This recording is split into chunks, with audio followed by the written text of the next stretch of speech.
Hello everyone, welcome to the victory time. आज मैं आपको बताने वाली हूँ एडिटोरियल पढ़ने का सबसे अच्छा तरीका क्या होता है। सबसे पहले एडिटोरियल पढ़ने से पहले हम देखते हैं कि एडिटोरियल पढ़ने के बेनिफिट्स क्या क्या होते हैं। बहुत से लोगों की प्रॉब्लम होती है कि वो पूरा एडिटोरियल पढ़ तो लेते हैं लेकिन उनको समझ में नहीं आता। लेकिन यदि आप एडिटोरियल को सही तरीके से पढ़ेंगे तो आपकी ये सारी चीज़ें क्लियर हो जाएंगी। जब आप एडिटोरियल पढ़ेंगे तो उसमें क्या होगा, ये आपकी इंग्लिश रीडिंग स्पीड तो बढ़ाएगा ही साथ उसमें आपके ग्रामर के कंसेप्ट भी क्लियर करेगा, जो कि आपको एग्ज़ाम में एरर डिटेक्शन, वर्ड रिप्लेसमेंट, इन सब में हेल्प करेगा। तो ये आपकी रीडिंग स्पीड भी बढ़ाएगा, ग्रामर भी सही करेगा, साथ ही साथ वोकैब भी स्ट्रॉन्ग करेगा। जैसा कि आप लोग जब एडिटोरियल ओपन करेंगे तो आप देखेंगे कि उसमें नीचे 5 to 10 वर्ड्स दिए हुए होते हैं, तो आपको उनकी मीनिंग पढ़ना है और उसके बाद एडिटोरियल पढ़ना स्टार्ट करना है। तो जब आप एडिटोरियल पढ़ेंगे तो वही वर्ड आपको दिखेंगे, तो इससे क्या होगा, आपकी वोकैब स्ट्रॉन्ग हो जाएगी। साथ ही साथ जो आप करंट अफेयर्स डेली पढ़ते हैं, तो जब आप एडिटोरियल पढ़ेंगे तो आपके पढ़े हुए करंट अफेयर्स भी रिवाइज हो जाएंगे, क्योंकि एडिटोरियल डेली बेसिस पे जो करंट अफेयर्स होते हैं, जो चल रहा होता है देश में, उसी के बेस पर ही एडिटोरियल आता है। तो उससे क्या होगा, आपकी न्यूज़ भी कवर हो जाएगी, आपकी राइटिंग स्किल बढ़ जाएगी।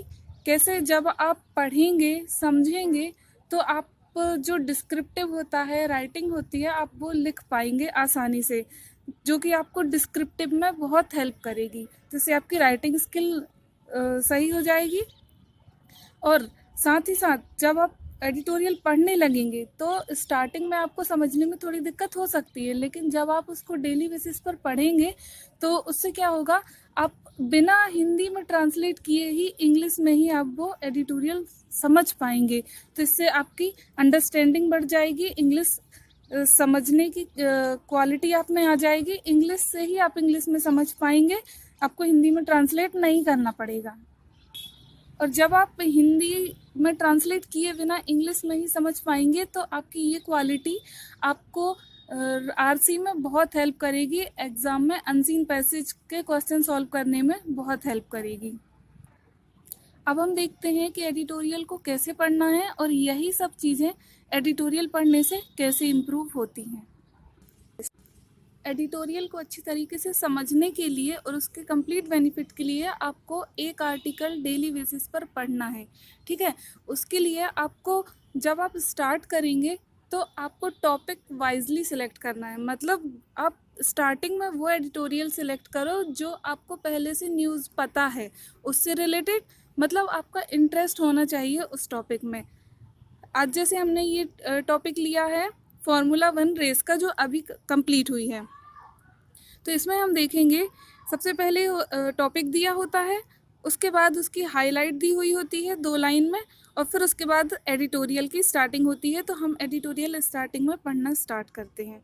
जैसे इसमें दिया है, in what was one of the most closely fought formula 1 world championship for the drivers title, 24 years old Max Verstappen from the Netherlands became the sport's latest champion in a breathtaking season finale at the Abu Dhabi Grand Prix on Sunday। तो इसमें सबसे पहले हम देखेंगे कि English speed बढ़ेगी, उसके साथ ही साथ यहाँ पे हमको ग्रामर के रूल्स भी मिल जाएंगे। जैसे एक ग्रामर का रूल्स होता है वन ऑफ द के बाद क्या यूज़ होता है, नाउन प्लूरल। तो यहाँ पे हम देखेंगे वन ऑफ द के बाद क्या यूज़ हुआ है, championship. One of the most closely fought formula 1 world championships, मतलब ये क्या हुआ, प्लूरल। तो इसमें हमारा एक कंसेप्ट क्लियर हो गया। उसके बाद आगे बढ़ते हैं तो यहाँ पे हम देखेंगे कि किसने जीती है ये फार्मूला 1। तो ये जीती है मैक्स वर्सेटैपन ने, ठीक है। तो ये हमारा जीके क्लियर हुआ। उसके बाद और आगे बढ़ते हैं तो यहाँ पे हमने देखा ब्रेथ टेकिंग वर्ड की मीनिंग यहाँ पे नीचे हमको दी रही होगी। जैसे यहाँ दिया है एक्सट्रीमली एक्साइटिंग, ब्यूटीफुल और सरप्राइजिंग। यहाँ से हमने इन वर्ड्स को पढ़ा, मीनिंग पढ़ी, और जब हम यहाँ पे देखेंगे तो वही वर्ड रिपीट हुआ है। तो ये हेल्प करेगा हमारी वोकैब को इंक्रीज़ करने में।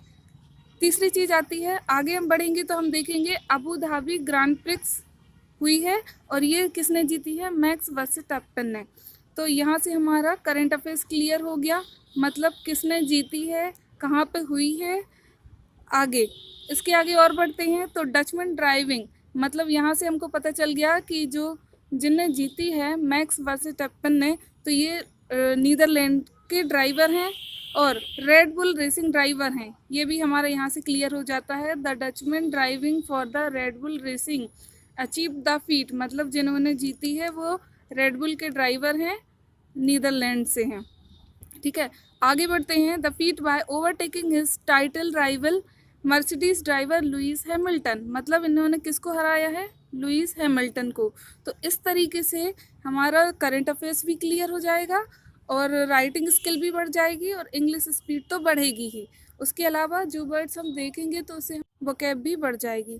तो आपको क्या करना है, इंटरेस्टेड टॉपिक लेना है और डेली एक आर्टिकल पढ़ना है।